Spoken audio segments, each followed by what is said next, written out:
Good morning, everybody. Before we start with maybe the more official part, let me just say a few words about logistics. We are going to have now this room until 12:30, so we have almost 2 hours to go. I'm looking very much forward to that.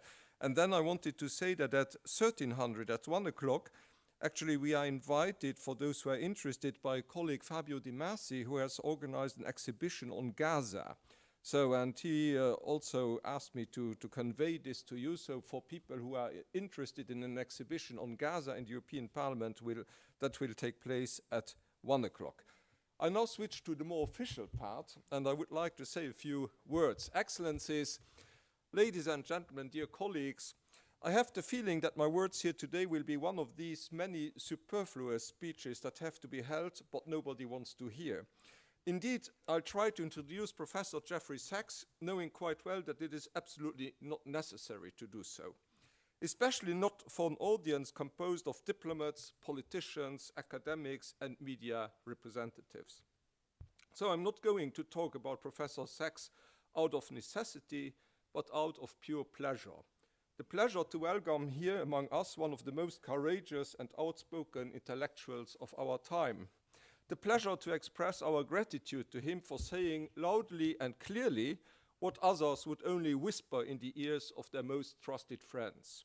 And the pleasure to feel some justified pride for belonging to this group of people that has assembled here today to listen to Professor Sachs and, later on, to exchange ideas with him. I also welcome his charming wife Sonia among us, and the distinguished members of his staff, Sybil, who do everything to support the professor in his important work. We chose to gather today outside of the European Parliament for a number of reasons, for which I would only mention a very political one. The European Parliament, that usually advertises itself as being the house of democracy, where one very impressively can see democracy in action, at least it reads so on an at least 2 miles long banner outside of its building, does in reality not allow some dissenting views to enter its premises. Some countries and people are excluded ex officio since their views or politics are clearly not part of the very narrow and still continuously shrinking definition of democracy that the European institutions chose to uphold. Democracy is a system that the state has to maintain in order to allow people to freely criticize it. In contrast, today's European democracy is what its leaders still want to tolerate. It is controlled, censored, restricted, and it is the first victim in this era of political shame in which Mrs. von der Leyen, Mrs. Callas, and a bunch of national leaders, which I consider to be incompetent, have led us. We want our democracy back. We want our free speech, our free elections, our free debates, exactly as the one that we'll have here today, everywhere in Europe. We want extrajudicial sanctions against dissenting intellectuals and journalists to be lifted, not tomorrow, but right now, immediately. Excellencies, ladies and gentlemen, we showed today that another approach is possible. I therefore welcome especially the diplomatic representatives of those countries that could not be with us only 400 meters from here in the so-called House of Democracy. Thank you, Your Excellencies from Belarus, Iran, and the Russian Federation for joining us here today. Your presence here underlines that diplomacy is something completely different from talking only to oneself and then, quite surprisingly, finding out to agree with one's own views. Diplomacy means looking for compromises with people who might have different views. When we look at the current state of international relations, one comes easily to the conclusion that we must learn everything anew. Not only that many don't understand anymore the word democracy, but we have also forgotten about so many other achievements of our civilization. That is just one of the many reasons why our societies need teachers such as Professor Sachs. We have made a major mistake in not defending international law. We watched it being progressively replaced by a so-called rules-based order instead of standing up in favor of an established and well-accepted legal order. We have seen the new rules being unilaterally fixed by a hegemon instead of the international community as a whole. Logically, through our passivity, we have arrived step by step at a level of decline where international behavior is dictated not by law, not even by rules, but by the self-declared morality of one particular leader. We can now abduct incumbent heads of state or decapitate the political leadership of another country. This is barbarism instead of civilizational progress. The conclusion is clear. We must strengthen again international law and the United Nations system. Our second major mistake is that we lost the art of diplomacy. Mrs. Callas, who is supposed to be a diplomat, now said that we shouldn't humiliate ourselves by speaking to Russia. Well, I remember the Cold War, which was, as we know, a difficult period as well. But in those days, everybody was speaking to everybody, and nobody has ever humiliated themselves by honest dialogue or true diplomacy. We could watch Soviet movies, buy the Pravda at every kiosk, and went to see Russian ballet. Today we have cut all bridges. We do not even talk to each other and deem ourselves superbly superior to our neighbors in the East. Well, we are not. We forbid Russian artists and Russian athletes to perform and forget that sports and culture are there to unite people, not to separate them. And when it comes to Ukraine, we stick to a narrative that is profoundly dishonest. It was because I was deeply ashamed of our Western conduct and angry about our dishonest policies that in May last year I went to Moscow and started, together with our Russian counterparts in the State Duma, an informal dialogue which is, as far as I know, the only still existing, although informal, bridge between an EU institution and the Russian authorities. Many people in this room have been extremely supportive of this process or have participated themselves in such meetings. None of them has ever humiliated him or herself, but all have shown true interest in peace, honesty, and mutual understanding. I read in the Kiev Independent that a fellow MEP from a Baltic state qualifies this initiative as, I quote, an example of Europe's betrayal of Ukraine, unquote. Well, it is not. Dialogue is a chance for Ukraine, perhaps the only one. It is amazing to see that all those who say that they stand with Ukraine for as long as it takes succeed in fact in emptying that country of its population, in reducing its size over time, and in ruining its economy. Ukraine needs negotiations and peace, not a never-ending war and ongoing destruction. In the meantime, we have a new conflict in the Middle East. Perhaps it is about Israel, perhaps about China's oil supplies, or it must be seen as a last attempt to re-establish a monopolar world when multipolarity has already firmly established itself. There is no better person to shed light on the current international situation and to help us understand what happens than Professor Sachs. Professor Sachs has worked for decades on international affairs, got acquainted with hundreds of world leaders, addresses regularly the United Nations Security Council, and is one of the few remaining voices of reason and moderation that are so urgently needed in our world. As a professor of economy, he has developed numerous strategies to address complex challenges, including the escape from extreme poverty, international debt and financial crises, or national economic reforms. He serves as the director of the Center for Sustainable Development at Columbia University, where he holds the rank of university professor, the university's highest academic rank. He was director of the Earth Institute at Columbia University from 2002 to 2016. He is president of the UN Sustainable Development Solutions Network, academician of the Pontifical Academy of Social Sciences at the Vatican, commissioner of the UN Broadband Commission for Development, and frequently works with UN Secretary General Antonio Guterres, as previously he worked as special advisor to UN Secretary Generals Kofi Annan and Ban Ki-moon. Let me just say that I shortened his biography a lot, so it's only in a short number of his qualifications. Professor Sachs has authored and edited many books, including 3 New York Times bestsellers, The End of Poverty, Commonwealth, Economics for a Crowded Planet, and The Price of Civilization.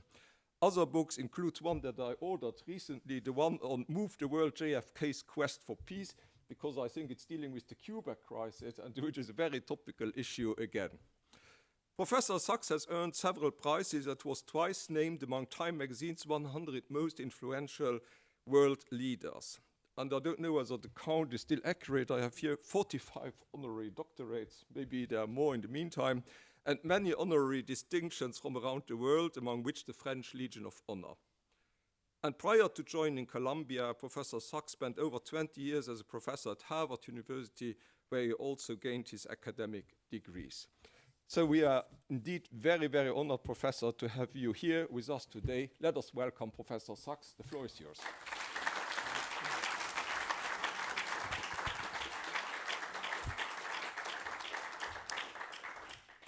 Thank you so much. I can't tell you how grateful I am to be together with you and the chance to brainstorm and to say how much we need.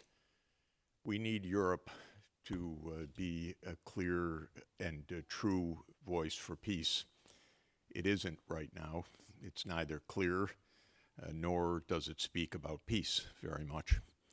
But it's perhaps the most singularly important missing voice in the world.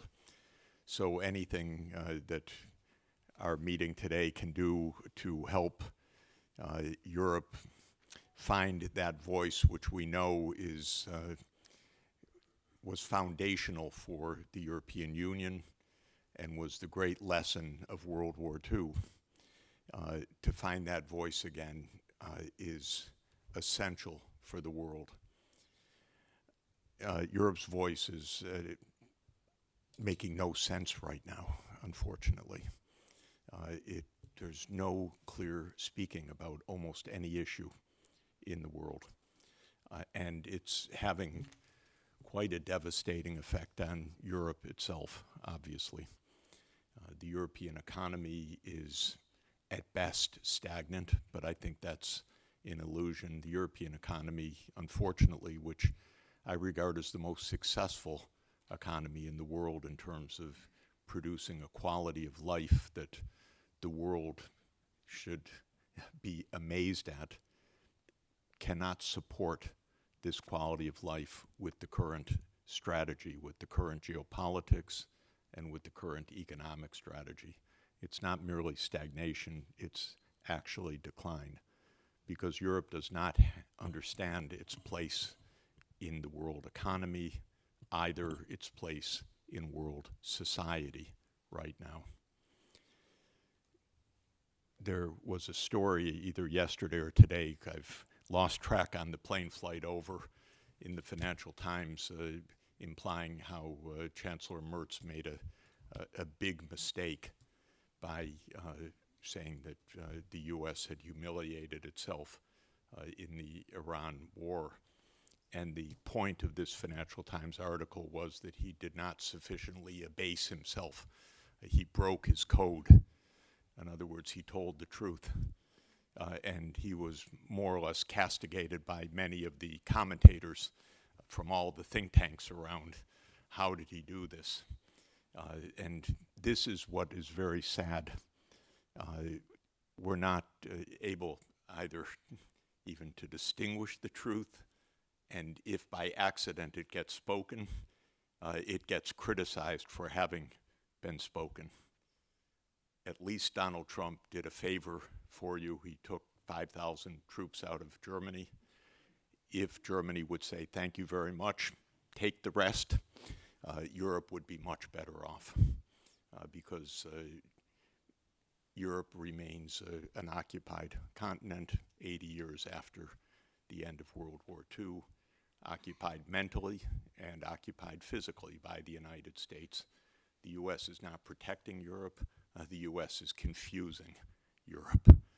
The U.S. is causing Europe to abase itself, to break all the normal relations that Europe should have with the rest of the world, to be completely confused about what's right and wrong. Just speaking as an economist, absolutely the most natural economic connection you can imagine is Russia and Europe. These are two complementary economies. When you study international trade, you learn a theory that was developed by great Swedish economists more than 100 years ago, Heckscher and Ohlin, about what makes trade. And one thing that makes trade is different factor proportions. If one place is relatively land scarce and people rich, and another place is land rich and relatively people scarce, they will trade very productively. And that's one of the mistakes that Europe has made that is fundamental. It broke the most natural trade relation with Russia. And it's determined every day to make sure it's a permanent suicidal break, which is incredible because it seems there are no economists here in Brussels to say some basic truth. What are you doing? This is crazy. It absolutely is completely wrong-headed. But Europe is, because of the confusions caused mainly by the United States, as I'll emphasize, Europe is making mistakes vis-a-vis China. It's making mistakes vis-a-vis Russia.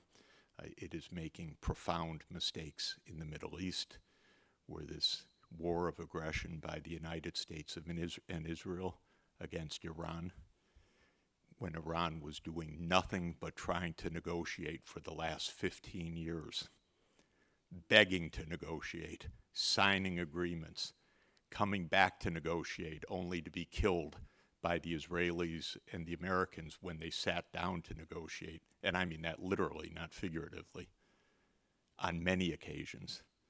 Europe can't even tell what side is the right side.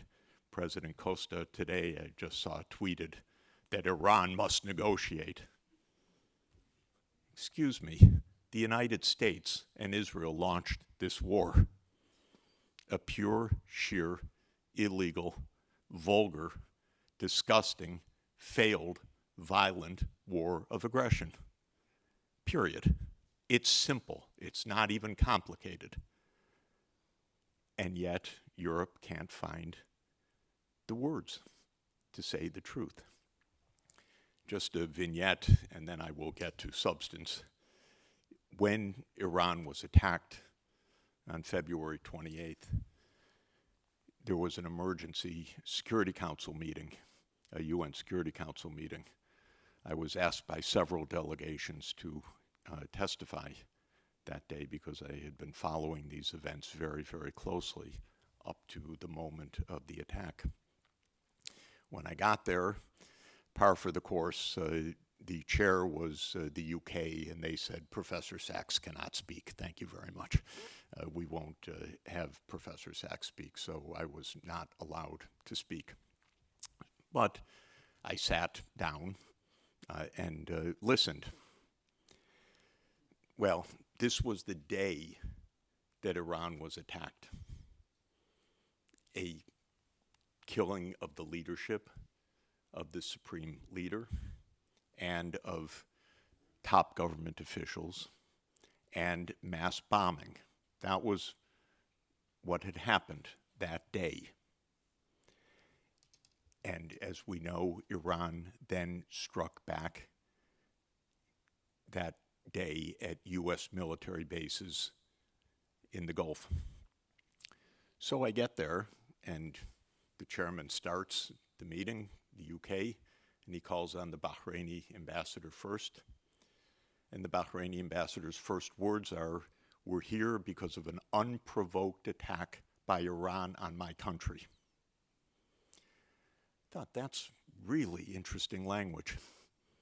If George Orwell had written that, you would have put down the book and said, this guy's a miserable novelist. But he went on about the unprovoked attack, the day that Israel and the US started a war of aggression against Iran. I could not believe what I heard. I could understand it a little bit because I had been in Bahrain just a few weeks earlier, and the mindset, as I tried to warn them then, and I failed, was going to get them into a lot of trouble. But then came the French ambassador. "We are here to condemn the unprovoked attack by Iran." against the countries of the Gulf. And this went on through every member of the European Union. The Greek ambassador said the same. Of course, the British ambassador doubled down. Britain will never fail us in this regard. But basically, 9 countries attacked Iran for unprovoked war. They happen to be the ones where the United States has military bases or uses the military bases of the national government. So they're basically occupied or semi-occupied countries. But I raise this because this is the level of our discourse right now. This was the UN Security Council. This is our highest hope that we don't end up in nuclear Armageddon. And they could not utter a sentence of truth. And of course, fundamentally, everyone was catering to our president, to Donald Trump. I don't know if any one of them believed any word that they said, hard to know, because it does become inculcated, or it becomes a second nature, as Aristotle taught us. Your habit becomes your character. So I don't really know what they think, but it's all directed to the United States, and essentially all to avoid Chancellor Merz's blunder of telling the truth. The only time I've seen Europe behave differently is when Denmark was about to be attacked in Greenland. And then Europe slightly raised its head above the parapet to say, please don't attack us, Daddy. And that was the only time. This will not do. We will not survive if we can't tell the difference out loud of naked aggression and not. And we're not telling the truth right now. And of course, Europe is getting more and more distant from that, even sanctioning people who try to tell the truth, which is something absolutely stunning, unbelievable, unimaginable for me. I always knew my country was slightly crazy. It's gone crazier, for sure. I'll try to explain why. But I always thought that the world of Monet and Schumann and Jacques Delors, who I was privileged to know when I was a little boy, and Romano Prodi, and many great leaders that I've gotten to know personally, would stand up and say, no, that's not right. This is what's right.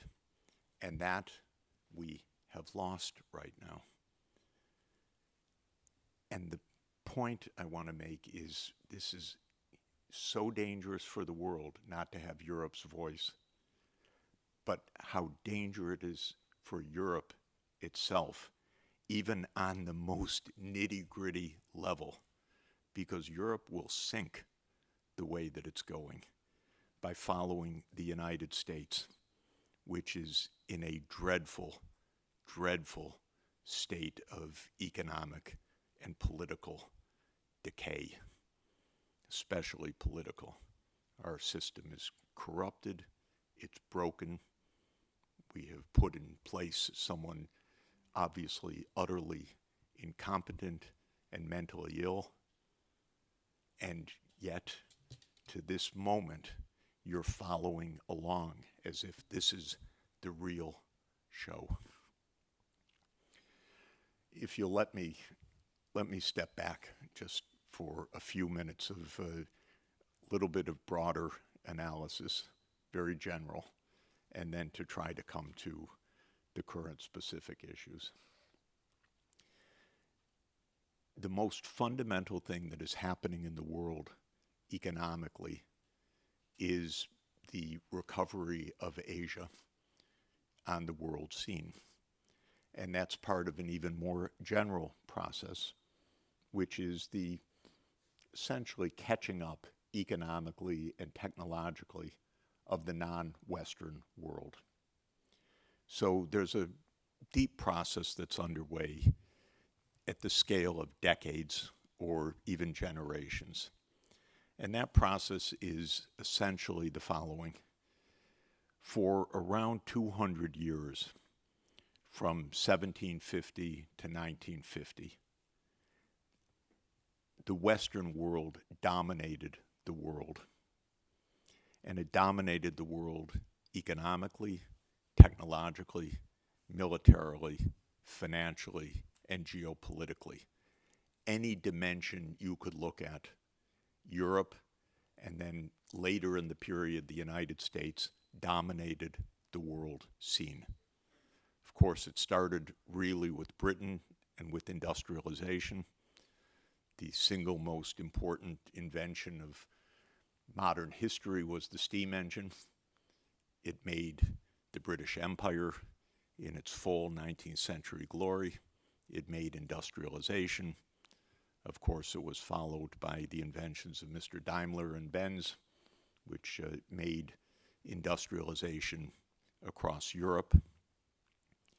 But by the end of the 19th century, Europe had imperialized Africa and almost all of Asia. And the United States had finished its imperialization of North America, which was a lot of genocides and a lot of wars to do that.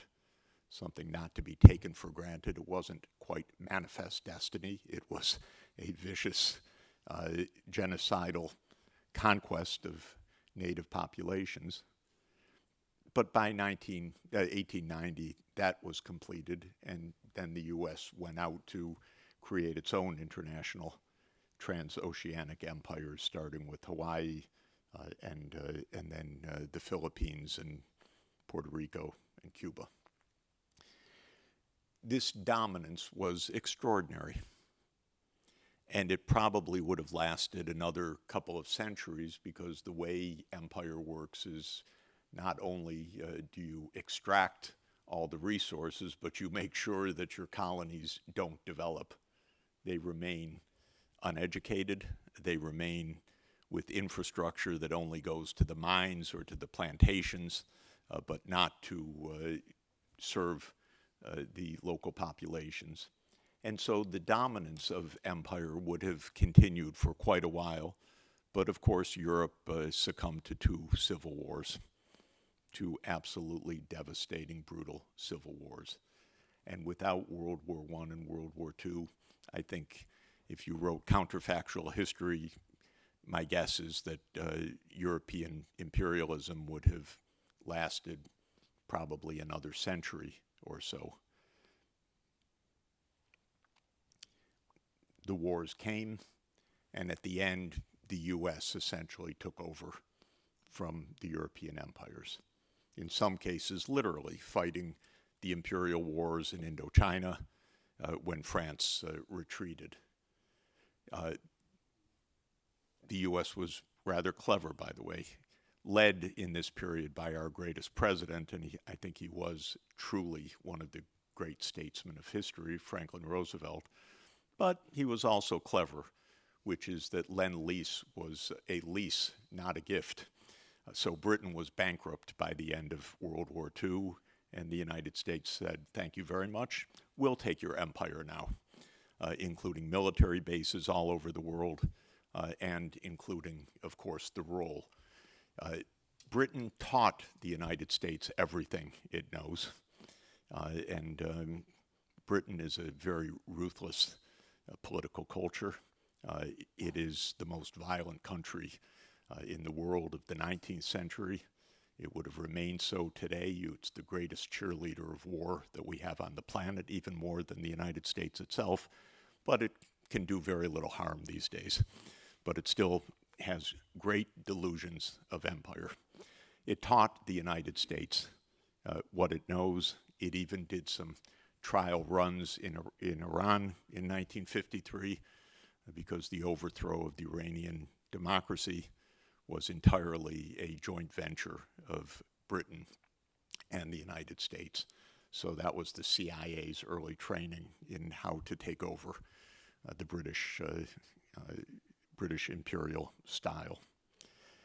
This dominance, however, also came with the end of the European empires, and that made a profound difference for the world. Because when the European empires retreated, and especially when the People's Republic of China was established after the devastation of Japan's invasion, it enabled the beginning of a catching up period by the formerly dominated colonies. And that's a basic economic process, which we call convergence. Normally, countries that are behind other countries in technology or capital intensity tend to grow faster than countries that are ahead because they have more that they can borrow, they have more that they can copy, they can attract capital because the productivity of capital is higher when it's scarce than when it's already abundant. But imperialism breaks that. An empire keeps its colonies repressed, but when the imperial pressure is removed, then the catching up process can occur. So even with the US taking over a network of military bases around the world, largely from Britain or copying from Britain, and creating the largest archipelago of overseas military bases in world history by far, countries were still able to begin to breathe. And the most important reality was that starting in the 1950s, Asia began to achieve economic development. And that's measured traditionally by the GDP per capita, which grew in Asia already starting from the 1950s faster than in Europe and the United States. And when China began its real reforms after the first 30 years of very shaky start of the PRC, because a lot of things happened, the Cultural Revolution, the Great Leap Forward, and many difficult instabilities. But when China's reform began in earnest in the late 1970s under Deng Xiaoping, the growth rate of China rose to 10% per year. And that means that the Chinese economy was doubling every 7 years. And that occurred for 40 years. So China achieved around a 40-fold increase of its economic output. And by doing so, it became the largest economy in the world. And Asia overall achieved this kind of economic development, and other countries as well. And Russia, after the end of the Soviet Union, had a calamitous 10 years. I was a witness to a lot of it. The most important thing I tried to do was to rather naively get the West to help Russia. That was my assignment. I failed miserably because I did not understand at the time that what I thought was the greatest opportunity for world peace was viewed as the greatest opportunity for unipolarity. Instead, the U.S. had no interest in a revived, stable Russia. It had every interest in a crushed and perhaps divided Russia, as Kaja Kallas dreams openly to this day that maybe Russia will be broken apart in pieces. That was the American policy objective. In any event, Russia, starting around 2000, began also a quite swift economic advance. Incidentally, at the time, based on strong trade with Europe. Very natural two-way trade between Russia and Europe, mutually beneficial. This was a good period for both sides.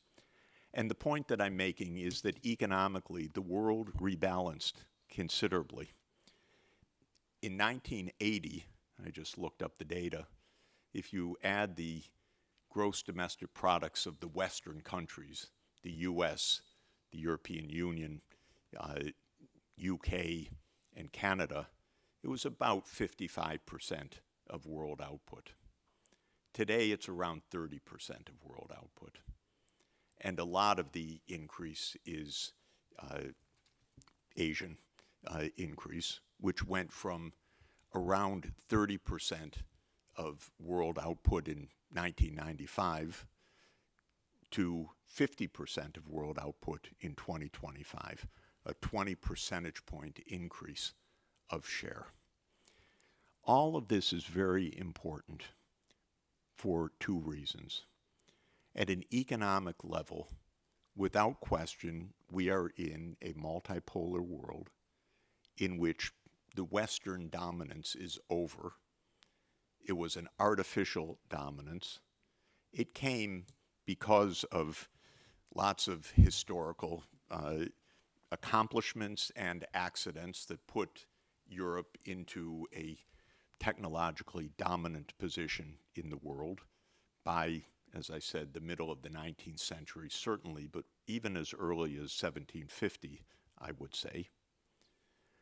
But that was an accident of history that basically ended in the second half of the 20th century, slowly, step by step. For me, I've been studying this for 50 years now. This is just the normal thing that you study, economic convergence. I'm a development economist, so this has been on my radar screen for 50 years. No surprises. Really no surprises. I wrote a book in 1997 for the Asian Development Bank where I said that between 1995 and 2025, Asia's share of world GDP would rise by 20 percentage points. I happened to hit it exactly to the percentage point by accident. But the point is, looking in the mid-1990s, you could project this. For the politicians in Europe and the United States, though, this was not something expected. By 1992, the United States knew we're alone in the world. We're the sole superpower. We won. We're the greatest colossus that ever strode the planet. We're Rome 10 times over. They believe this. They're ignorant, by the way. I know them personally. Some of them have been my students, but they didn't do well, or they forgot what they learned in my classes.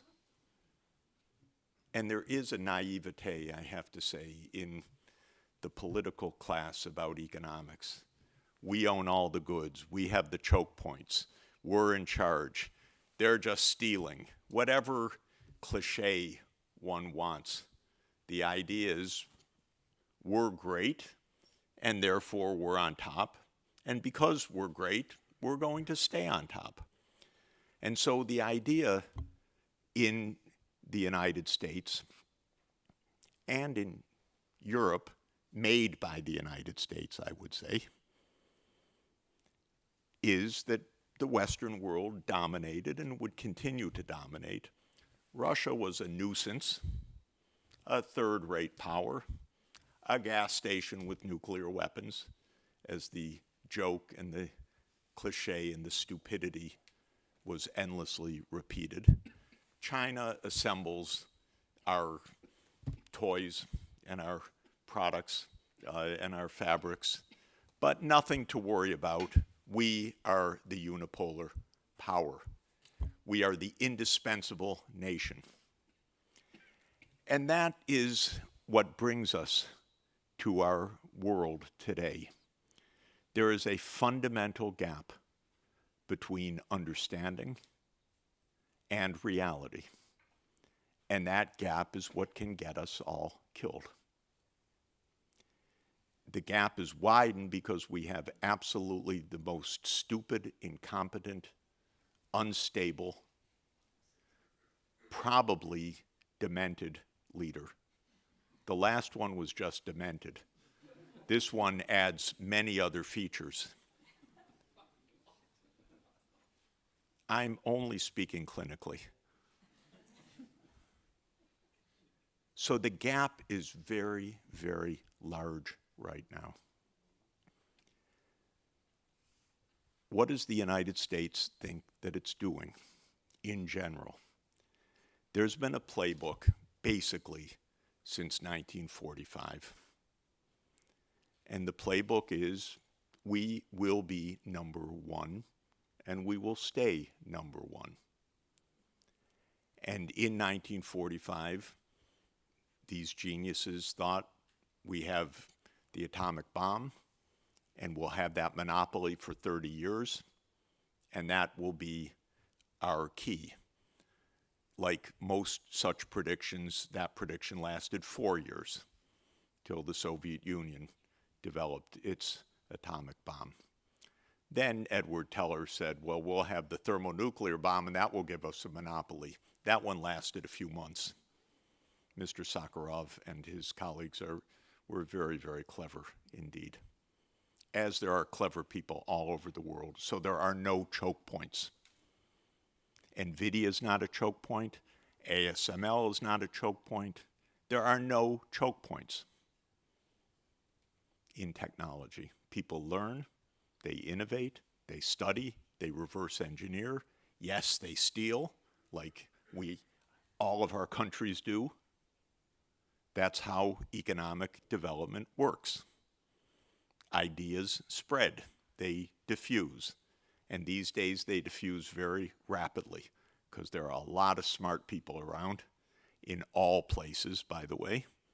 And there's no monopoly on intelligence, and there's no monopoly on training, and there's no monopoly on technological expertise. But since 1945, the goal was hegemony, primacy, dominance, unipolarity, you name it. The Cold War got in the way and nearly brought us to extinction in October 1962.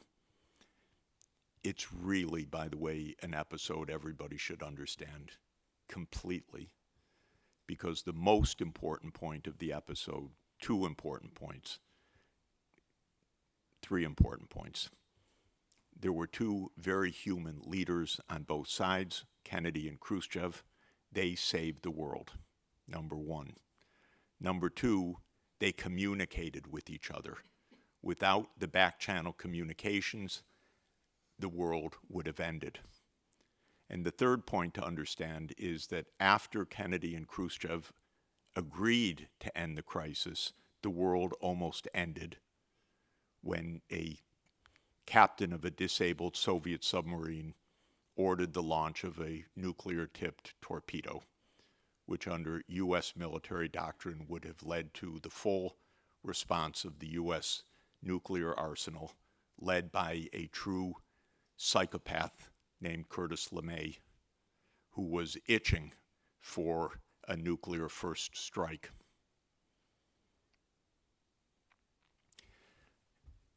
Well, we survived, not quite by a miracle. We survived by the humanity of Khrushchev and Kennedy and the diplomacy of Entente and the prayers of Pope John the 23rd. And somehow we got, and his encyclical, which he had hand-delivered to Khrushchev and Kennedy, somehow the world got through on a human basis then. And then arose the greatest statesman of our time, reviled in his home country. I'm speaking of President Gorbachev, the greatest man of peace in modern times. Maybe he blundered in many ways, but he was the true man of peace, because he said this Cold War needs to end, and we're not going to fire any shots in the process. And he let the whole thing happen. And I witnessed it firsthand, and it was something you would never see in expect to see in a lifetime. I'll tell you just one moment, another vignette. I was advisor to the Polish Solidarity movement in 1989, and happened to find myself very deeply involved in the political transition to a democratic government in Poland. I helped design the economic side of the equation. And one day I was back in Boston, and I called Adam Michnik, who was one of the leaders of Solidarity, who was negotiating with Jaruzelski, with the president of Poland, the communist president. And Adam Michnik said to me, do you know who I just spoke to? I said, no. He said, I spoke to President Gorbachev. He called me. I said, he did? Yes, he called me. He said, you young fellows should be in the government. And I told President Jaruzelski that. Gorbachev was brokering the democratization of Eastern Europe. And he was offering peace, the European common home, from Rotterdam to Vladivostok. And he meant it. And it was the greatest gift that the world could imagine. A nuclear superpower saying, we put down our weapons, we put down our missiles, we end our military alliance, we just want peace. That's what was on offer in 1990 and 1991, and I became an advisor to Gorbachev in 1991, just before the putsch, and I became an advisor to Yeltsin in the fall of 1991, and Yeltsin was exactly the same way. We just want peace. One point everyone should understand, because it's very propagandized. German unification was based on no NATO enlargement, period. Unambiguously so. As many times as it's denied, they're liars. Because when Helmut Kohl spoke to Gorbachev on February 10, 1990, he said, we will not take advantage of you with German unification.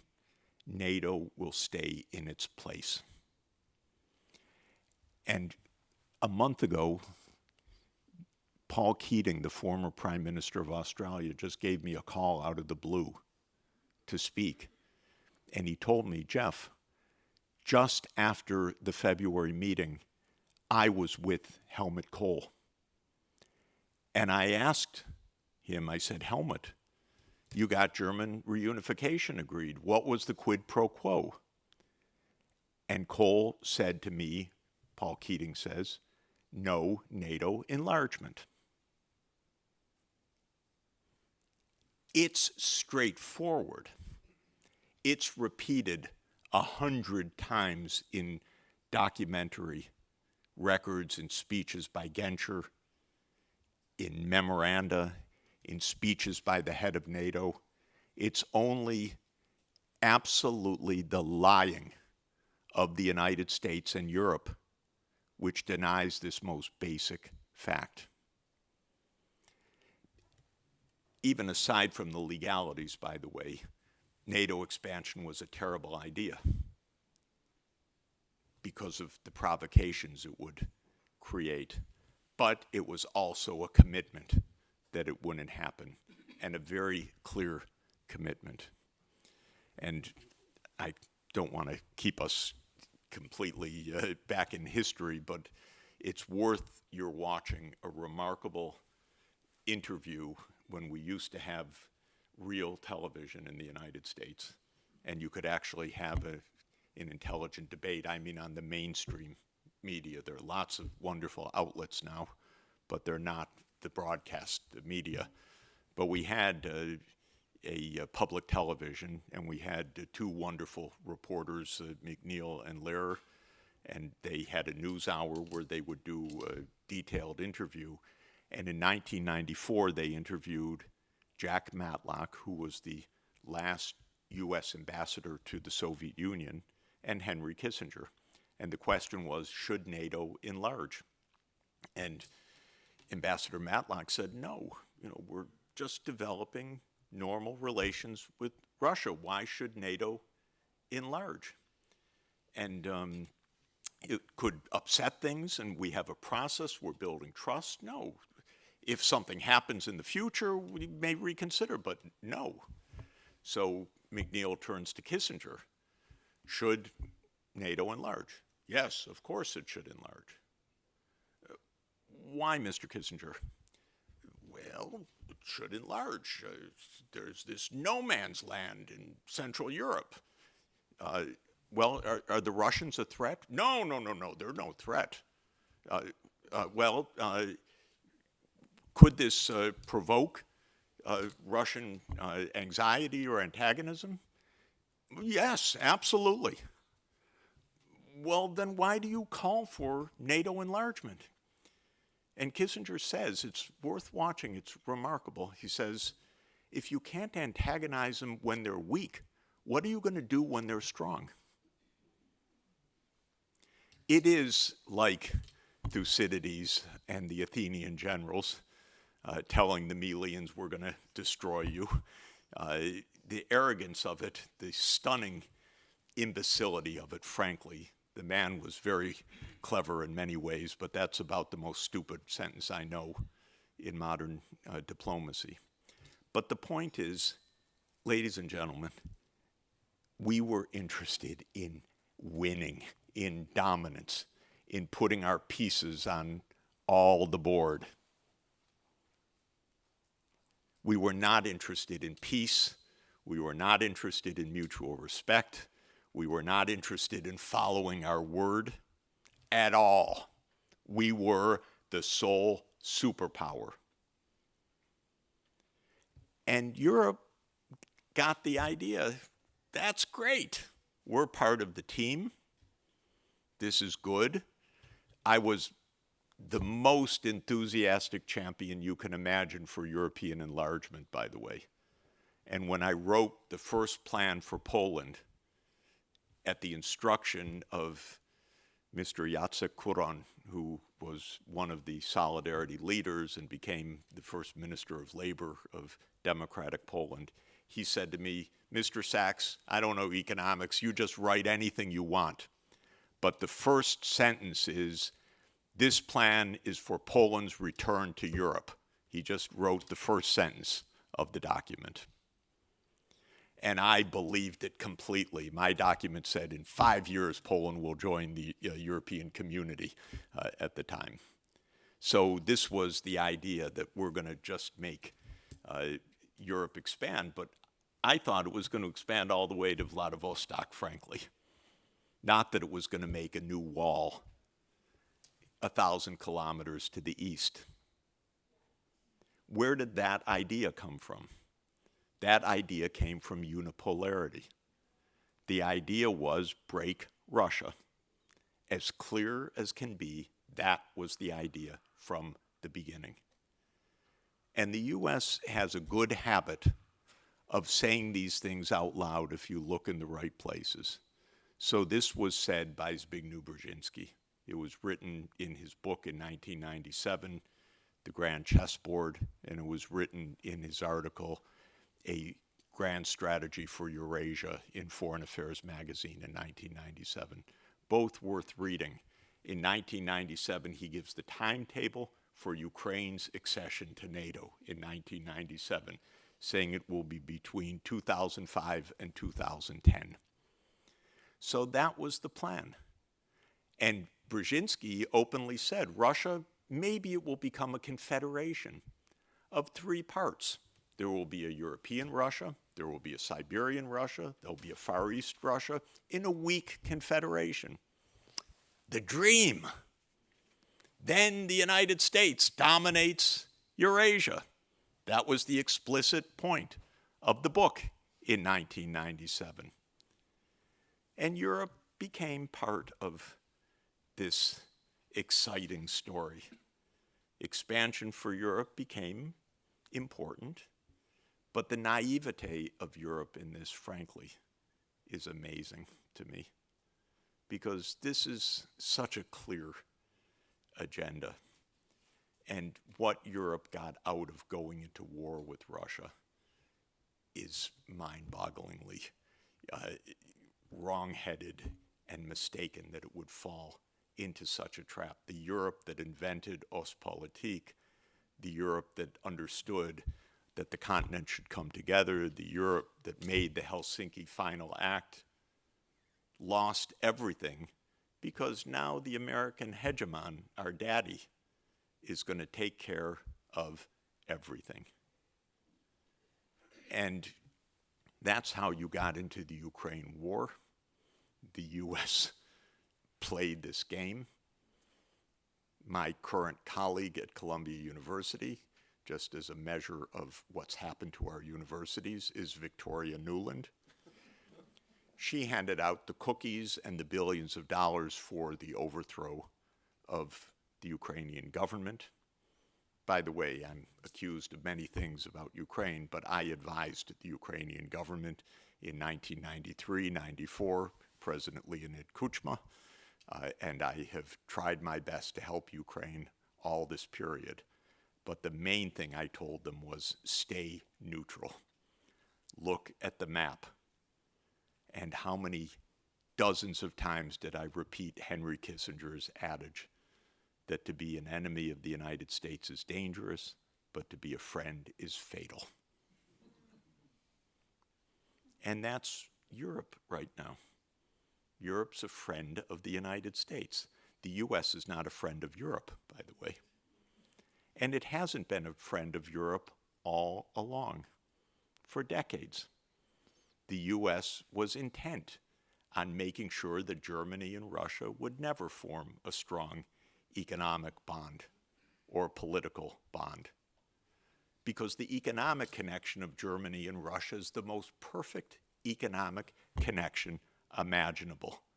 I dreamt of it in 1991, believe me, when I was advising both Gorbachev and Yeltsin and explaining how Russian industry was going to be retooled, and it was going to be retooled with the best engineering in the world, which is German engineering, and how this is going to be mutually beneficial. And of course, the United States would be horrified at that kind of idea. We're trying to break Russia. We're not trying to help Russia, much less for Europe and Russia to get together. So you were led into the most absurd, tragic, avoidable conflict. And to this day, you can't get one honest word out of the commission or your external affairs people. I can't even speak to Madam Callas. And just footnote, I advised her father, who was the governor of the Central Bank of Estonia. I designed their kroon. It was one evening in a bar in Tallinn, and we spoke for a few hours about, I explained how a currency board works, and the next morning, Prime Minister Mart Laar said, we'll do it, and they did it the next month, and it was a stable currency for the next 15 years till they joined the euro. It was a good evening. It was very productive. They gave me a high national honor, and your external affairs leader will not even speak to me, and hasn't agreed to. Mr. Borrell fired me summarily the day that I said that Nord Stream was destroyed by the U.S. We don't know. Maybe the Ukrainians with the U.S. help did it. I'm not sure. I tend to think that it was just the U.S. It was a pretty complicated operation. But the day that I said that, Burrell said, we don't talk anymore. So this is a strange situation of no truth. One thing to alert you to that I'm going to talk about the current moment. From the Russian perspective, the approach of NATO was not good. It means U.S. bases and weapon systems on the border. And already by 2004, it was in the Baltics and on the Black Sea. And they had read Brzezinski's book too. They knew the timetable, and President Putin said at the Munich Security Conference in 2007, stop now. Do not go further. We get it. You've already expanded. You've already violated every promise you made. 7 more countries in 2004. Stop. Of course, the United States doesn't stop. It has its project. And so in 2008 in Bucharest, the commitment was made. You can watch the death of Europe from the first day to the second day of that conference when Chancellor Merkel says, I give in. I blocked a map, it was called, a plan for accession to NATO, but I'll agree to the final statement that Ukraine and Georgia will become members of NATO. She writes it in her memoir that she knew that this was the path to war with Russia. But the point that I want to add is that in 2003, the U.S. unilaterally abandoned the anti-ballistic missile treaty. 2002 or 2003. Maybe 2002. Anyway, somebody could check it. This was a very, very decisive event because that was a great stabilizer. And the U.S. started to put in the Aegis missile systems, first in Poland, then in Romania, and it would not even commit not to put them into Ukraine. And so from the Russian point of view, this is just evidence. You want a decapitation strike. Would the U.S. ever make a decapitation strike? Well, yes, obviously it would. And the Russians were rightly very upset about another unilateral action by the United States of destabilization. Then the coup, then the Minsk agreements, and Europe just behaved miserably at every single stage, couldn't tell the truth, wouldn't see the Russian side at all, wouldn't engage in diplomacy at all, wouldn't defend the Minsk agreements, as both Hollande and Merkel have subsequently said, the agreements that would have stabilized the situation in Ukraine by giving autonomy to the Donbas region. No, they blew it off because the U.S. was not interested, and Europe does what the U.S. says. That's the basic point. And this has gone on basically until today. The war in Ukraine could have easily been avoided at any moment. Up until February 2022, the invasion could have been avoided. I begged Jake Sullivan in December 2021, just say NATO's not enlarging, avoid the war. Jake Sullivan, who's not very clever in my book, said, oh, there's not going to be a war, Jeff. Don't worry, there's not going to be a war. That's what I heard in an hour of begging, avoid a greater escalation. They don't know how to do it. And then in April, an agreement was nearly reached. And Michael von Schulenburg, who's here, has written the absolute most wonderful account of the end of those negotiations, which the U.S. and U.K. nixed. and told the Ukrainians, don't sign an agreement. That's true, by the way. As much as it's denied, it's absolutely true. And I was curious enough, I flew to Ankara to speak to the Turkish diplomats, and they gave me a full account. And one day, the Ukrainians just said, no, we're not negotiating anymore. Just walked out. And this is what Europe is fighting for? Is there just one iota of recognition and honesty about what this is? And when Michael and I were in the Vatican in the spring of 2022, saying, stop the fighting, because nothing good can come out of this. Well, the Ukrainian ambassador was furious, and all the Western ambassadors were furious that we were even there. And had they followed what we wrote, and I wouldn't change a word, Michael, from what we wrote, not a word, it would have saved probably 1 million Ukrainian lives, probably another 1 million casualties. But Europe is standing up for Ukraine by killing all the young men and maybe even deporting the people in Europe right now, which is against international law, by the way. But everyone's flirting with get these people back to Ukraine so they can die on the front line, because we need to keep them fighting for a little bit longer while our remilitarization takes hold. Can anyone believe how this is going? Come on. This is absolutely unacceptable. Let me just say a few words about Iran and what's happening right now, and then we'll stop for discussions. Iran is, like I just described in a summary fashion for Ukraine, a war that, it's not even a war of choice. I call it a war of whim. There was no reason for this war at all.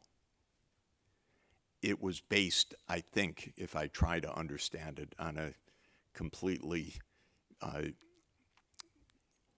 let us say, failed plan of Mossad, that there would be a decapitation and an Iranian leader would arise that would say, Daddy, I love you. Thank you for killing the supreme leader. We're so grateful. Now we're free and we hand over our sovereignty to you, Israel and the United States. That seems to have been the scenario. Very plausible, by the way. But that seems to be what happened. So what is this war about? It's not about nuclear weapons. If you were interested in nuclear weapons, you probably would not kill the religious leader who for 30 years said, don't have nuclear weapons. You probably wouldn't start by killing that person. You probably would not have ripped up the agreement that was signed in 2015 and that was unanimously adopted by the UN Security Council and rip it up in 2018 if you were interested in Iran not having nuclear weapons at a time when Iran was scrupulously keeping to the below 3% enrichment and in which there was full monitoring by the International Atomic Energy Agency. So what is this war about? Well, the most important point is that the day that the war started, Benjamin Netanyahu, who is the world's leading war criminal in a literal sense, tweeted that this is his dream of the last 40 years. And I had to apologize because I had given dozens of speeches saying that he had wanted this war for 30 years. I was mistaken because I had not tracked his period before becoming prime minister. So I didn't realize it was his dream, even as he was aspiring to become prime minister. But I did know that from 1996 onward, very explicitly, this was his idea. Israel wants military hegemony in Western Asia. This is simple. It's not a secret. And the idea is twofold. One, greater Israel with unknown borders, but perhaps stretching from the great river of Egypt to the great river of Mesopotamia, according to Genesis chapter 15, verse 18, which some American officials seem to believe is international law. Or something like that. Right now, there are about 8 million Israeli Jews, about 7.5 million, and something like 8 million Palestinian Arabs in this land. But the idea is that the Jews should not only own all that land, the Israeli Jews should not only own all that land, but at least a piece of Syria, at least a piece of Lebanon, and who knows what else, because the borders were defined in Genesis, according to Ambassador Mike Huckabee. They certainly weren't defined anyplace else, according to the United States and Israel, because they've never stated what their borders are, just greater Israel. So that's been the idea. And the nasty, pesky problem of all those Palestinian Arabs, well, you have to kill them, or expropriate them, or exterminate them, or ethnically cleanse them. That's not so hard. It's all in the book of Joshua. So, Joshua's our hero. Why don't we do that? And that's the dream. And then Netanyahu realized in 1996, and he wrote it in a document with his advisors called Clean Break, that this would create resistance, that governments around the Middle East would not like the extermination or expulsion or ethnic cleansing or apartheid state of the Palestinian people. Some may stand up to it. And the UN General Assembly repeatedly declared that armed struggle is legitimate in the face of the denial of political self-determination. Legitimate, by the way. That's UN General Assembly voting almost every year, back in the 1980s, back in the 1990s. So Netanyahu knew this is going to mean war. We're going to have to overthrow a lot of governments to get our way. And we know that the list was 7 countries that was promulgated in 2001, right after 9/11, or probably well before 9/11. We don't understand that event exactly either.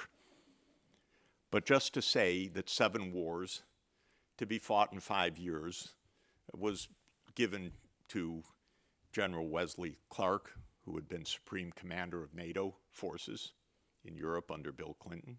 And he looked at the list. He said, oh, whoa, yeah, we're going to do this. Where'd that come from? Well, it came from on high, he was told. And the list was Libya, Sudan, Somalia, Lebanon, Syria, Iraq, and Iran. They left off Yemen. But they listed the wars. Iran was the big one to come. But they decided they would start with Iraq because politically it was the most sellable. Then they had to figure out, how do you sell this war, this Iraq war?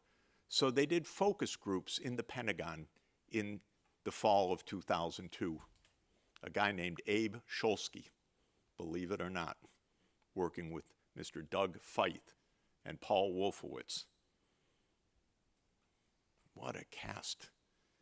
Hollywood could not cast these villains. And they decided that weapons of mass destruction would be the great sell. So that was not a misunderstanding. That was a PR operation. A pretty damn flimsy one, I would say. Watching Colin Powell that day, I said, that guy's lying on national television, which was, I didn't feel great about it, but it did not seem right to me what he was saying. And of course, it turned out to be worse than I thought. It wasn't a misunderstanding or bad intelligence. It was a PR operation. Anyway, the war in Iran has been on the books for a long time because the U.S. toppled Iraq, the U.S. toppled Muammar Gaddafi, right according to plan, not according to the timeline, but according to plan. Israel played a major role in breaking Sudan in two. Did you know that? Israel played a major role in the South Sudanese insurrection. Insurrections are organized affairs, by the way. They are not spontaneous uprisings.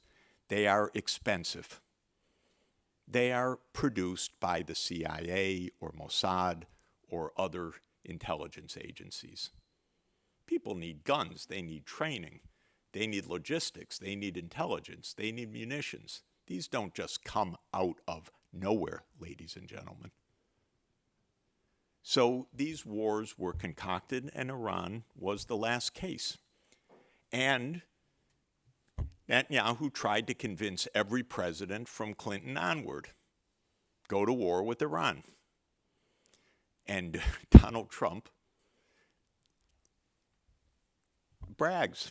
He says, every president before me didn't do it, but I did it. This is absolutely accurate. You are the stupidest, most incompetent. You bought it. And apparently in the room, when Netanyahu and the head of Mossad were pitching this to Trump, people were smirking in the room. And that's even of Trump's sycophants, who are not the great geniuses of our society. They knew. Farcical. Unlikely. But apparently what they had in mind was a one-day operation. This is the best I can think of it. Trump decapitated the government of Venezuela. It seems like it was partly an inside job in Venezuela.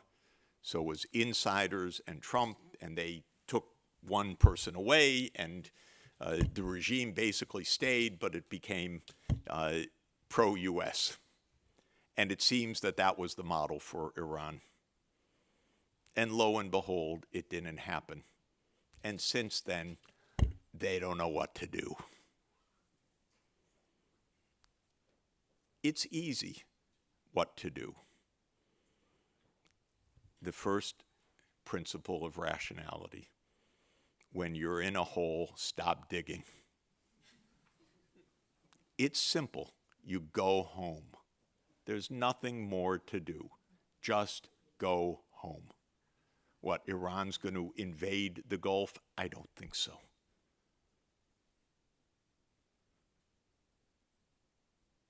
No, they're not. They never were. They're trying to survive, thank you. And they will survive. This was a lunatic operation led by two madmen, Netanyahu and Trump. I can tell you, inside our government, we have no process anymore. This is a one-person show, actually. This isn't even the madness of the CIA. I actually think there's good reason to believe the CIA did not believe in this, which is unusual because they believe in a lot of crazy things. But I think this one is really Trump and Netanyahu. And Israel wants this war to start every day, and it probably will. And maybe yesterday was the start of the shooting. If it happens, there will be devastation for the world that will last for many, many years if we're lucky to escape ultimately World War III out of this. But Iran has absolute deterrent capability. Iran will shoot back. Iran will, when attacked, will attack back. And nothing that the US or Israel will do can stop that. And that's the basic fact. So it's actually also not complicated. Your plan didn't work, go home. Why European leaders can't see this? beats the hell out of me. Why does President Costa write what he wrote today? Why can't Europe say, this was a dumb idea? Stop. They do kind of. We have to give enormous credit to President Sanchez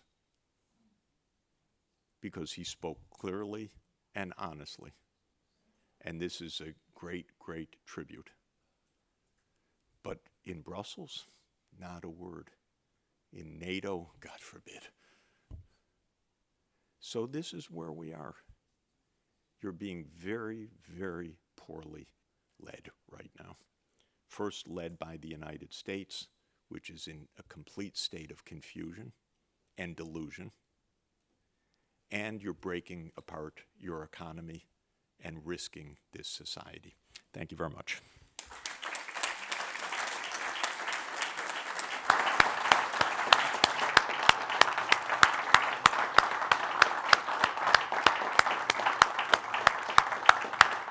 Well, thank you, Professor. This was indeed a very, very impressive tour d'horizon with very many historical elements, personal experience, which makes it even more convincing, and of course an excellent analysis of many of the problems that we are faced with today. I think that there are probably many questions in the room. I might start off, and I see already Stephen already has a question. I would like to start perhaps with two questions and then pass on the floor to Stephen Bartulica. The questions that I would like to ask you, now we see that NATO probably is in decay. We have seen that it seemed to be extremely strong even a few years ago when Sweden and Finland joined NATO, and we had the impression now this alliance is stronger than it ever was. And actually what we see now is that the United States are slowly withdrawing, that we have even territorial claims by the United States against another NATO member, that Ukraine probably was the bridge too far, which has brought so many elements that are weakening now the alliance. And seeing this, what can be the future of European security architecture when this NATO is not a credible deterrent anymore, credible international organization? And the second question, maybe I would like to come to the Monroe Doctrine, because that is something that President Trump and many important politicians in the United States often quote, maybe not entirely correctly from a historical point of view, but it is a very important element in nowadays United States political thinking. But is it realistic? What do the people in Latin America think of the Monroe Doctrine? You are going to Brazil very soon, and I cannot imagine that people in Brazil, which is a big power, BRICS member, are now enthusiastic to come again under the Monroe Doctrine from the 19th century. So this idea of a revived Monroe Doctrine, how does it come over in Latin America in general, and what will be the implications of this strategic concept in America? Great. Well, security starts with diplomacy and with a security architecture. It doesn't start with the military. And the first thing is that we are in a multipolar world.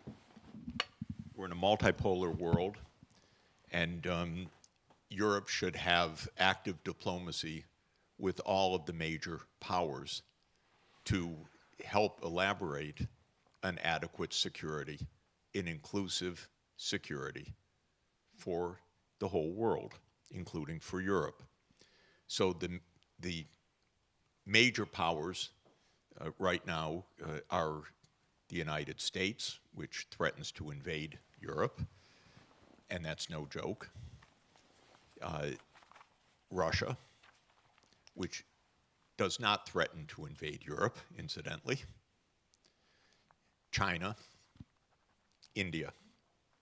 And these are the major powers. Europe, in another way, should be one of the great powers, but it's not exactly the way it's configured and the way that it is that it acts, because it's basically a dependency of the U.S. security system right now, and very confused at that, I would say. But Europe's security depends on relations with Russia that do not lead to a war. Russia's security depends on China remaining an important, stable partner of Russia. China's security depends on a world at peace, because the last thing China wants is a global war. They have another 30 or 40 years of development that they are intent on accomplishing. And as you observe Chinese diplomacy, they're not wanting to break things apart or to confront the United States or to launch wars. China's last war was mid-January to mid-February 1979, which was a one-month war with Vietnam that involved, followed up Vietnam's attack on Cambodia. Other than that, China doesn't fight wars and doesn't want to fight wars. It does want to be an economic success, and it wants to develop China, and it's doing so peacefully. But the point is, China does not want Russia invading Europe either. Not that Russia has any intention of invading Europe at all, nor could it. And maybe Russia will finish with the Donbass, but that's been a long, grueling effort, and the Donbass is still far from Brussels. I don't expect Russian troops to show up here anytime soon.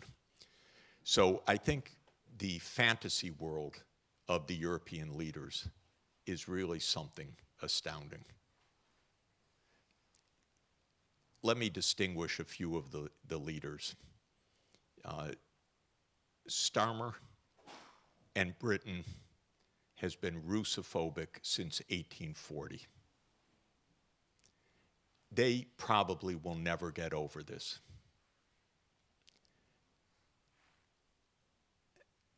I won't tell you all the adjectives I would like to use, but every word that comes out of the UK about Ukraine, about almost anything, is nuts, because it's even more delusional than the United States.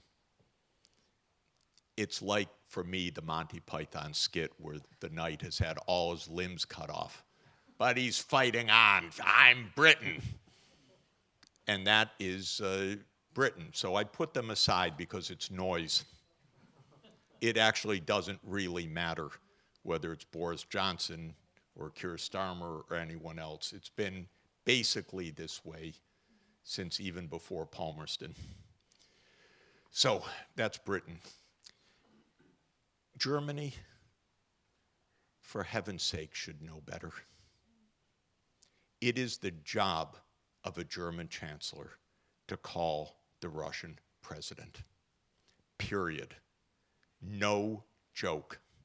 Period. Germany has some responsibility in this world.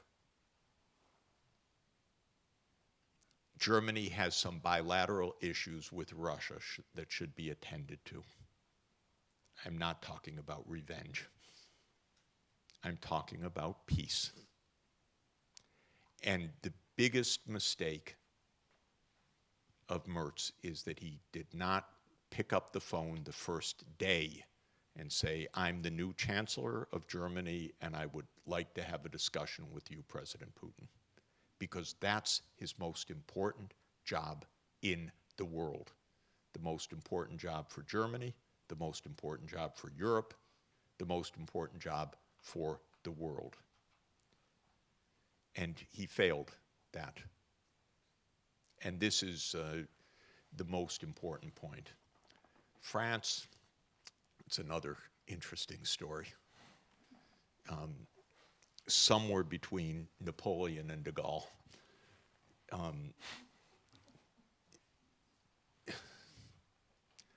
Oh my God. I don't know. It's too strange. But the truth is, France is a nuclear power. and it's a nuclear deterrent for Europe, and that's also fine in the context of sanity, of diplomacy, of discussion. So Europe, it's not about building the military as the first thing, maybe not the last thing. It's about reestablishing a dialogue, knowing how the last 30 years went, especially with Germany. I assume that Chancellor Merz knows what I just told you about Helmut Kohl's promise to Gorbachev. If he doesn't, he ought to check the records. And then he ought to call his counterpart. Because this is an absolutely basic point. Germany became, by the way, a big cheerleader of NATO enlargement already in the early 1990s. Very strange, after the promises. And look at Genscher's speeches. He's completely explicit that NATO won't move eastward, and he doesn't just mean the GDR, he means period. There's no ambiguity about these points. So all of this is to say there are 1,000 reasons why Russia is not going to invade Europe, 1,000 reasons why this hysteria is both wrong, utterly self-defeating, putting Europe into a mindset that is economically destructive because you're breaking one of the most important economic relations that this union needs, which is with Russia. I don't believe any of these breaks is irrevocable, but of course, they're all extremely dangerous and difficult to put back together, so I would like the diplomacy to get started sooner rather than later. And I would like the question you asked me, I would like European leaders to discuss this with Xi Jinping also. What is your view, President Xi, about our relations with Russia? Where is security going to come in this multipolar world? Good question. I'd love for European leaders to ask President Putin, we're worried about this. What can we do to establish indivisible security on our continent once again? A claim that we adopted in Helsinki, final act. What can we do? I'd like to know the answers, the thoughts about that. By the way, the Russian foreign minister is the single most talented foreign minister in the whole world, Mr. Lavrov. He is an encyclopedia of modern history. He is an extremely impressive interlocutor. It just wouldn't hurt if someone in Europe spoke with him. You might learn something. He's very smart and very interesting and knows the history intimately. And it would be a very good, very fascinating discussion and an important one. So these questions need to be asked. Of course, not to me, but between the leaders. What can we do to build security? I'm not against a military deterrent, by the way, but it's the last point. And the idea that we're going to be military superpower, this is so wrong-headed completely. Peace through strength means annihilation through mutual destruction, that's all. Peace through strength is just about the dumbest slogan of the war industry. Peace through disarmament, peace through mutual respect, peace through negotiation, peace through good sense. Those all make sense. So, when it comes to the Monroe Doctrine, it is so completely different from what people seem to think it is. The Monroe Doctrine was a message to the Congress by James Quincy Adams in 1823 that has a few paragraphs on foreign affairs where it says, in the aftermath of the wars of liberation of the Spanish colonies, that European powers should not come to establish new colonies in the Americas. That's what the Monroe Doctrine says. And it says in the paragraph that follows that the United States will not meddle in the affairs of Europe. It's both reciprocal and it is about Europe not establishing new colonies in the Americas. That's the Monroe Doctrine, 1823. There was the Roosevelt corollary in Theodore Roosevelt, not Franklin Roosevelt. And the Roosevelt corollary, because this was the high imperialism moment of the United States until now, was that the U.S. will be the policeman of the Americas.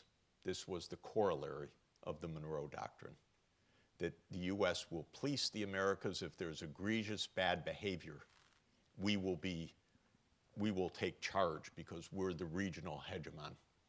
And this was in the aftermath of an event in 1902 when Venezuela defaulted on its debts and European gunboats came and shelled Caracas harbor to get debt payments started again. And Roosevelt said, we'll take care of it now.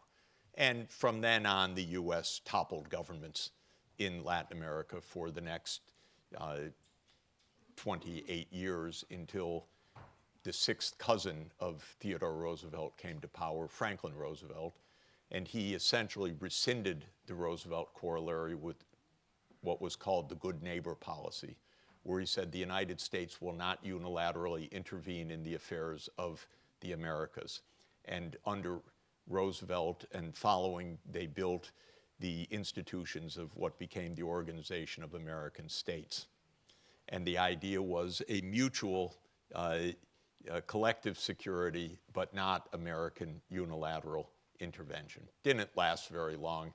In 1954, we overthrew the government of Guatemala, incidentally, because they were trying to do a land reform which went against United Fruit Company, which was represented by the law firm of Sullivan and Cromwell, which was the law firm of John Foster Dulles, whose brother was Allen Dulles, the head of the CIA. So this was just business, ladies and gentlemen, nothing more than business. And John Foster Dulles, remember what Churchill said about him, dull, duller, Dulles. This is what transpired. So Trump has his own corollary that has nothing to do with the Monroe Doctrine, and maybe spins a yarn from the Roosevelt corollary. And Trump's doctrine in the national security strategy last year is, we own the Americas, thank you. That's the summary. We will determine who you trade with. We will determine who gets investment. We get the first rights on any deals. We don't tolerate Hong Kong companies. Hutchison, of all companies, the owner is a Canadian citizen, by the way, Hong Kong. We don't take the security threat of port services by a Hutchison company in the Panama Canal. We are the United States. Of course, we reserve the right to have military bases in 80 countries around the world, but we don't accept a port services company in the canal zone.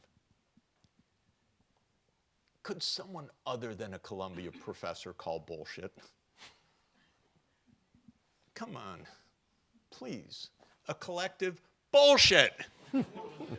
Okay, this is what we're facing. This is just, it's true. It's so stupid. It's unbelievable that grown-ups do this. And they kill people as a result of this. And then your leaders say, that's normal, Daddy. We love you. Come on. So it's nothing to do with the Monroe Doctrine. It is some fantasy of hegemony, but of the crudest sort.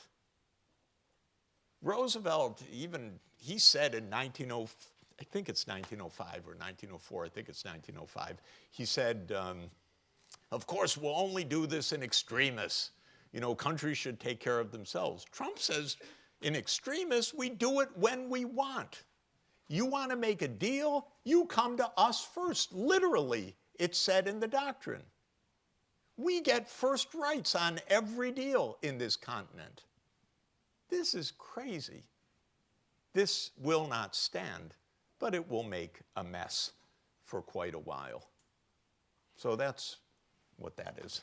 Fantastic answer, thank you. I have 3 colleagues, Professor, who have now asked for the floor, I would guess, or I would suggest, if you allow, that we take the 3 questions together, because we have another 10 minutes, so that, that you can perhaps react to the 3 of these questions, and then we have, unfortunately, to close the debate, because we do not have the room for any longer. So the 3 colleagues who have asked for the floor and that I have recognized are Steven Bartulica from Croatia, and then Andrej Dostal from the Czech Republic, and Thomas Geisel from Germany. So please, Steven, your question first. Thank you. So, Professor Sachs, thank you for your lecture. Very sober analysis, I would say, especially concerning Europe. I want to thank Ferdinand for organizing this. I have a comment and then a question. My comment, you had high praise for President Roosevelt, FDR, and for his statesmanship. I come from Croatia. I think this would be echoed throughout Eastern Europe. Many of us feel that the decisions made at Yalta were deeply wrong, a miscalculation, I would say. The relationship at the time, the power dynamic was certainly on the side of the United States, and I think far too much of Europe was given to the communists. That's, I think, the mainstream view in most of Central and Eastern Europe. My question is on Iran and the potential implications for Europe if the war escalates or just simply continues as it has now with the blockade of the Strait of Hormuz. Can you imagine a scenario where Europe now, after Orban's defeat in Hungary, will be funding again the government in Kiev, but at the same time, because of the necessity of new energy, will be forced to buy again Russian oil? So Europe will be simply in kind of a vicious circle where it's basically funding both sides and doing tremendous harm to itself. Is this a scenario that's plausible, that's likely? What is your view? Thank you very much. Could you please pass on the mic to Andrej? Thank you. Thank you very much, Fernand, and thank you very much, Professor. You were speaking about past and present, but I would like to ask about future. And correct me if I am wrong about the correlation of forces. Basically, the high productive forces moved to the Asia, mostly to China. The biggest consumer market will be soon the Chinese consumers. The biggest population are the billions of people out there who, with all due respect, there are like 4 Chinese for each American, very hardworking, 3 Chinese per each European, 10 Chinese per each Russian. So this is the center where everything will happen. And now, the war between Russia and Ukraine is having one effect. It is blocking the integration of European Union, perhaps as a junior partner, into the Euro-Asian trade. Is there something which could be done with us and the Asians, and of course Russians and the Ukrainians, but mostly us and the Asians, to get this conflict sort of out of the table? Thank you. Thank you. Could you hand the mic? Thank you. Professor Sachs, you mentioned at the beginning of your presentation the, how do you call it, the complementarity in economic terms between the European Union and Russia.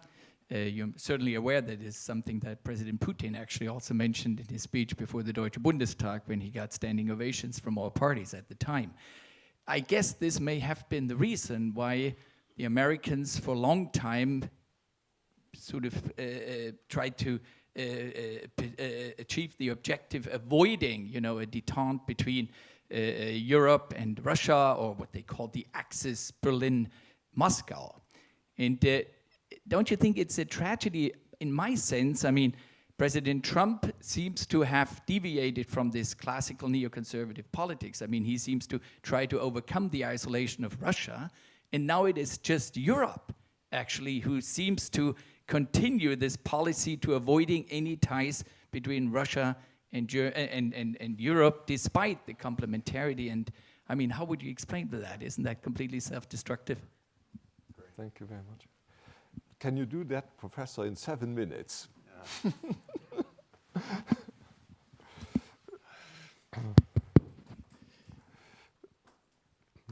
You know, the Cold War needs to be understood more clearly, both for the question of Yalta and for the question of today.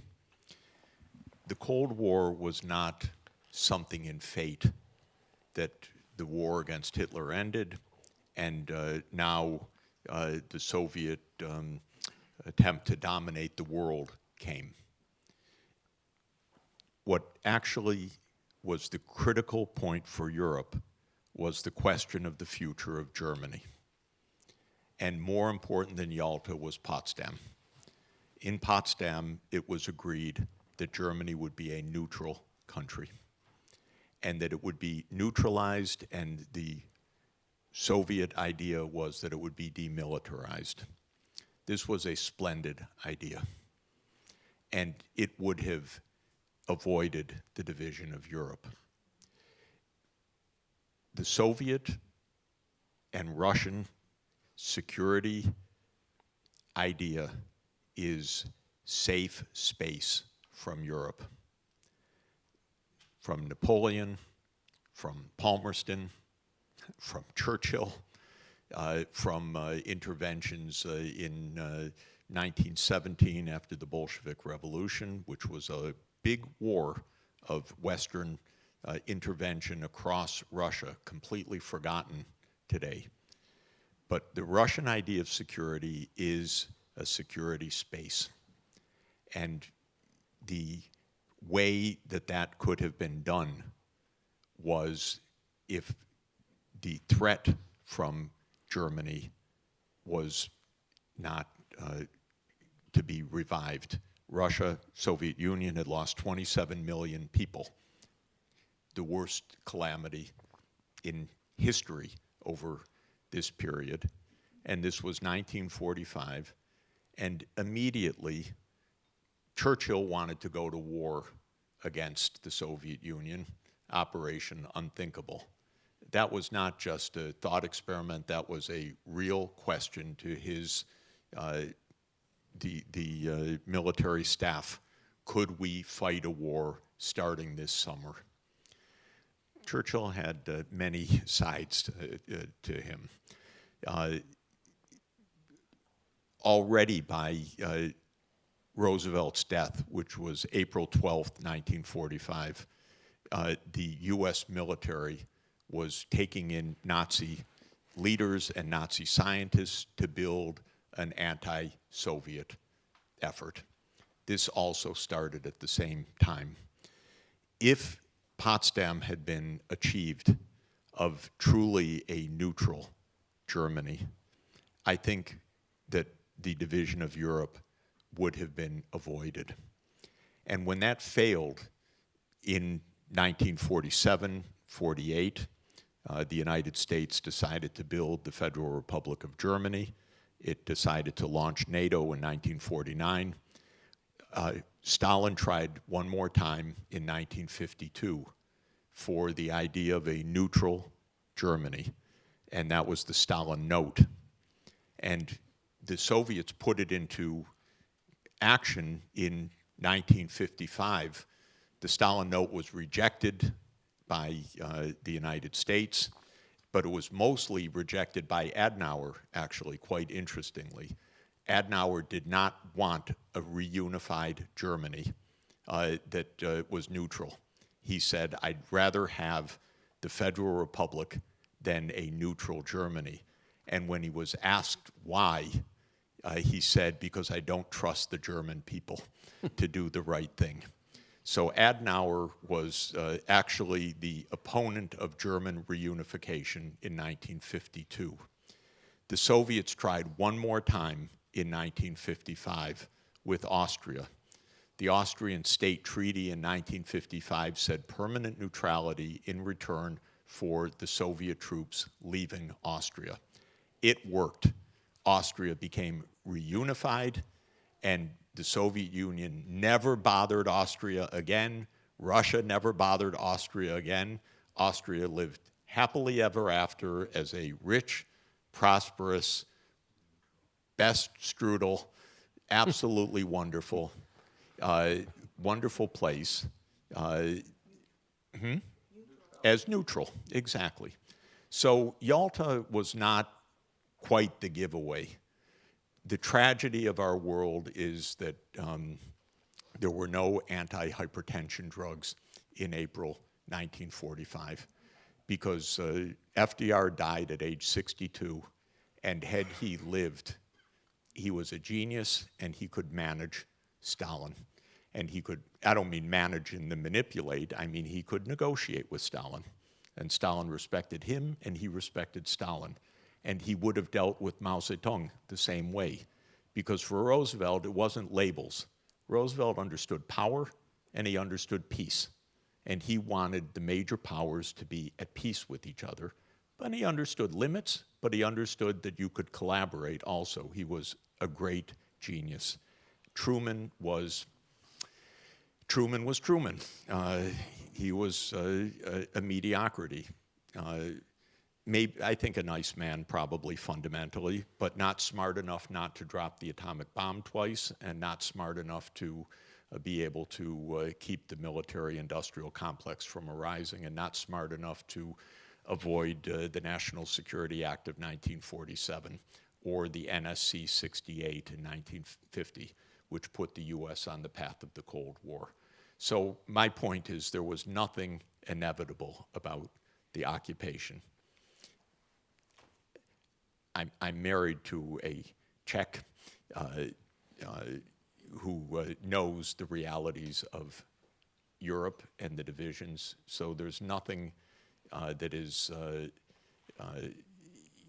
I think what I'm saying I don't think is naive or historically unfounded. I think Europe could have done differently, and I think Adenauer chose a divided Europe in 1952 with the West in and the US in. He chose that consciously over the, quote, risks of a neutral Europe. This, I think, was really a huge blunder. As he said, in this famous, there's a wonderful book written about this in detail of all the archival material. And it was not that he didn't trust the Soviet Union. He did not trust the German people. And this was the big mistake. The reason I think that it's relevant to the question of the why is Europe resisting Russia is if it were not for the Eastern European countries, Europe would figure this out, actually. So this is Poland, it's the Baltic states, and so on. It's hugely wrong. Not only do I not have anything against those countries, I worked with every one of them. I helped them. I set up currencies. I set up central banks. I helped advise them. I have awards from many of them. But they don't understand. All they think of is we hate Russia. Look what Russia did to us. And we never want to be close to Russia again. These are countries where 25% of their own population are Russian, ethnic Russians. This is a hatred. It is not a mature politics. what Kaya Kala says is not diplomacy, history, it is visceral. And it is completely destructive, I'm sorry to say. This is not how Europe should be. But Europe got caught. I was a huge supporter of enlargement as fast as possible. But honestly, I know Sikorsky, I know the Polish. I advised Donald Tusk in May 1989 how to become a government. So I've been there for a long, long time. Their hatred of Russia is over the top, irresponsible, dangerous, absolutely self-defeating. That's the truth. And if it weren't for this fact, France and Germany and Italy and Spain and Belgium and so forth would figure it out, by the way. This is partly enlargement that has done this. But Europe needs a good talk internally with some strong voices internally. We're going to keep you safe, but stop the Russophobia. Stop the Russophobia. It doesn't help. It doesn't make us safe.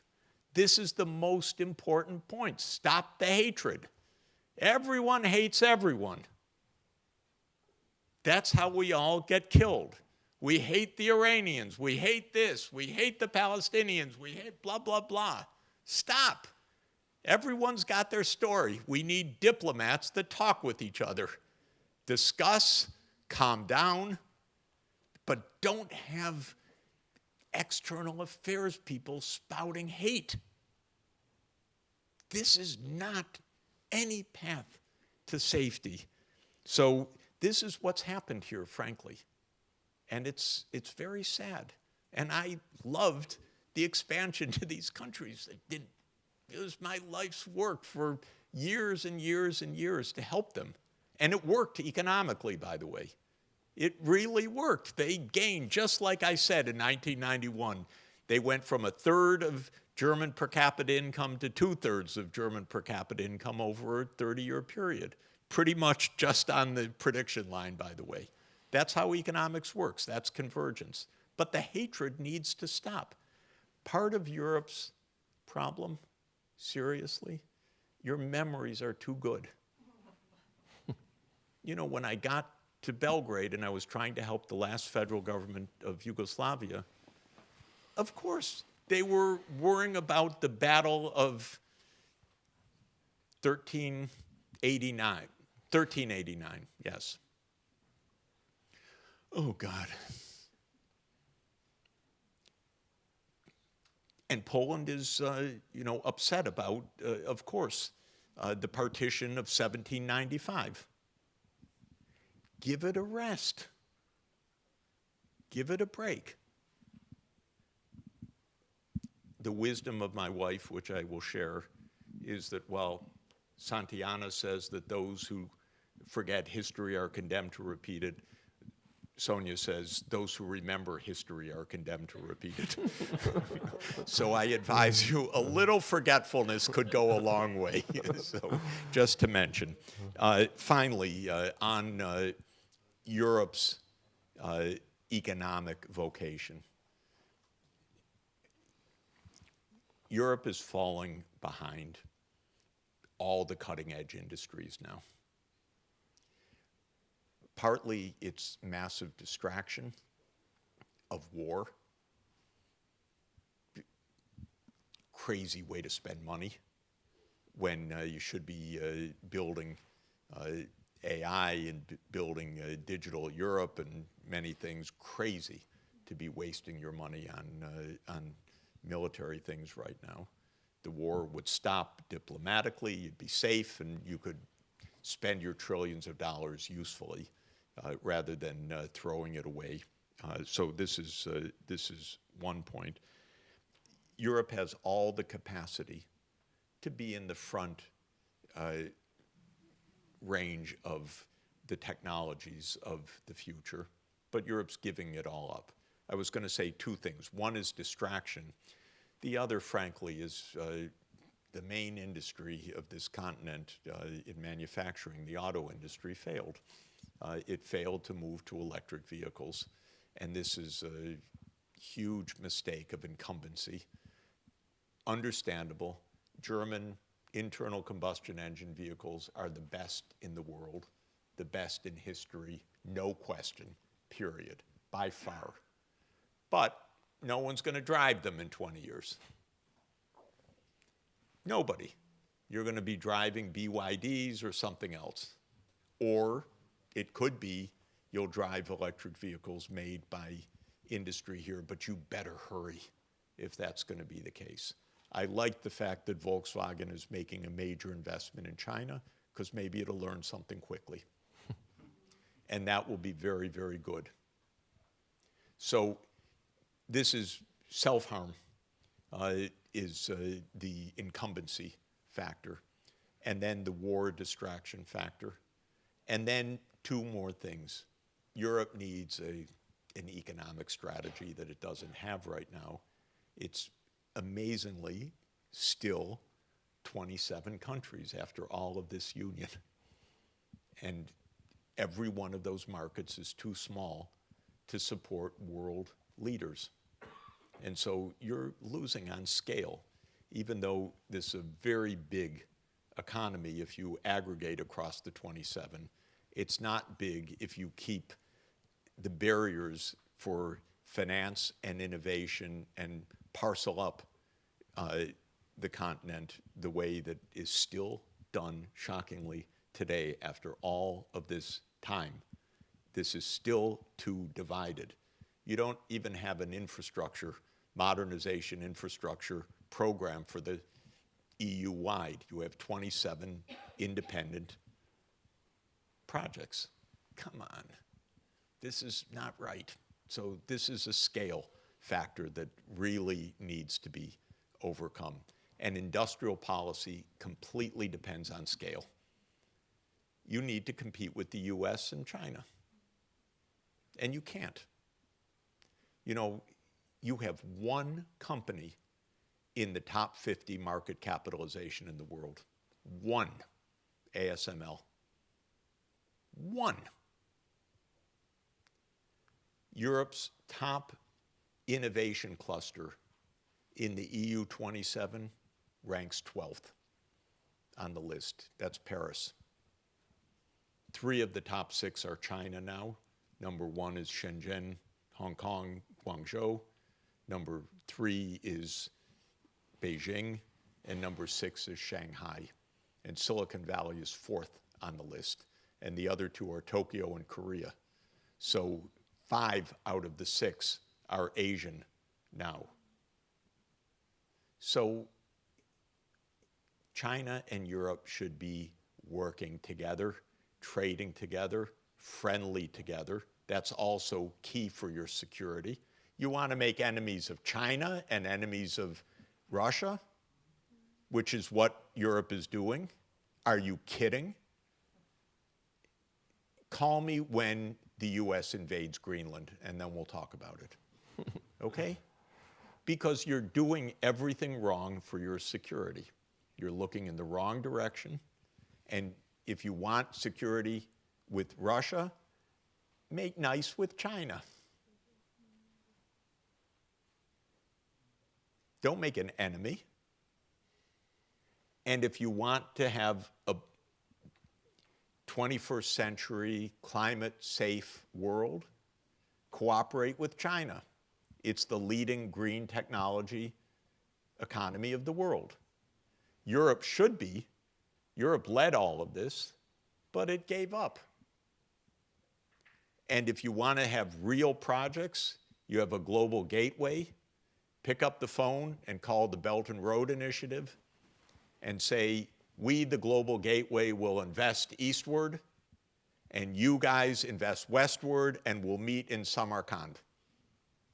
And I want to be there when the two meet, because then you will make a united Eurasia, and this will be, of course, the center of the world economy. It will be green, digital, prosperous, united, secure, just like it should be. Well, of course, Africa is another story which I spend a lot of time on, and China's going to be the partner of Africa, by the way. So it would be nice if Europe was too, but Europe's given up on all of that stuff right now. Ukraine and Russia's the only thing on the radar screen in foreign policy and in economic policy. It's crazy. It's absolutely obsessive. And it's as if every word that came out was coming from Estonia. That's what it's like. If you were going to see Europe's future from Tallinn, it would be as if you were doing that, which is a little bit odd, frankly speaking. Nothing personal, but take a bigger perspective. So the relationship with China would be extremely fruitful and positive. I'm a big fan of China. They have managed extremely well. They want peace. They want cooperation. They want green, digital technology. They would love partnership with Europe. And Europe remains, I'll end where I started, the highest quality of life in the world. You figured out a lot of things about social justice, about fairness, about how to make a modern economy work for the whole population. You have the highest life expectancy. You have great universities. You have great scientists.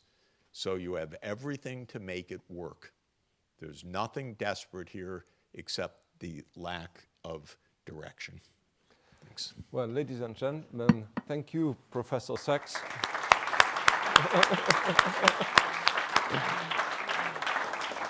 I have a small souvenir also for you.